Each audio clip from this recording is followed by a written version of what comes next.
како председател на Комисијата за заразни заболувања во државата. Како ја оценувате актуелната состојба со ширењето на пандемијата со коронавирусот? Како што знаете, веќе 6-та недела имаме регистрирани случаи на пандемијата на коронавирусот во нашата држава. Состојбата се влошува од ден во ден. Дистанцирањето и правењето на социјална дистанца меѓу луѓето со забраната за движење очекуваме дека ќе даде посакувани резултати. Комисијата и јас лично како председател, специјалист епидемиолог со 30 на година искуство, сметаме дека следните 2 до 3 недели се круцијални за нашата држава, заради тоа што бројот на заболените случаи очекуваме во овој период драстично да се зголеми и она што го очекуваме на крајот на месецот да го достигнеме врвот. На тој начин само сметаме дека можеме да се справиме со актуелната состојба, односно социјалната дистанца, односно седи дома или остани дома е мотото наше кое што го препорачуваме за населението последните 3 недели.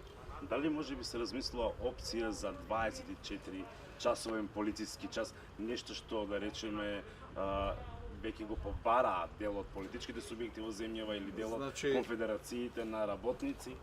За полициски час од 24 часа сега не е размислувано, меѓутоа доколку ни даде се тоа што го имаме резултат, ние немаме намера да било што промениме, со назнака дека се разгледуваат сите опции, меѓутоа доколку оваа опција ни даде посакувани резултати и бројот на случаите во државата се наголеми до крајот на месецот, очекуваме дека кривата за која што сега зборуваме дека треба да дадеме време, односно кривата која што има сега некоја нагорна линија, да ја стопираме, да не отиде во друга конотација, односно бројот на заболените драстично да се смени во некоја логаритамска сметка, односно бројот на заболените ние не очекуваме дека ќе дојде на 2000 во држава. Меѓутоа, сепак сме спремни да реагираме како со кревети, така со капацитети, така со тестирања, така со се она што се вика превентивна активност со цел да го намалиме бројот. Ова е најважната превентивна активност што ја спроведуваме, другото се вика тестирање, третото се вика хоспитализација и лекување на сите пациенти.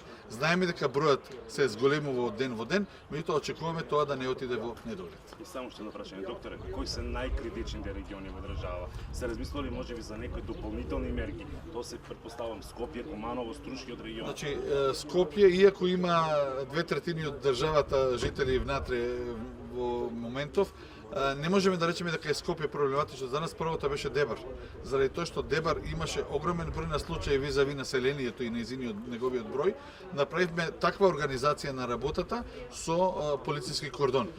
Таму каде што очекуваме дека ќе се зголеми бројот, тоа ќе биде Прилеп, тоа ќе биде Штип, во моментот Куманово, кој што достигна алармантни бројки и ово што се случува денеска во вашата околина, односно во Струга и Лабуништа, веќе ги имаме доволен број на случаи за кои што треба да поразговараме со локалната самоуправа што се случува. За ниеден регион посебно не се прави изолација, сакаме целата држава да ја доведеме во ред, а не само регион по регион. Затоа што не се добива ништо, ако сега правиме рестрикција овде, па правиме рестрикција на друго место. Сакаме целата држава во исти момент да ги добиеме позитивните резултати. Како што сега се отравува тешко дека учебната година ќе продолжи до јуни.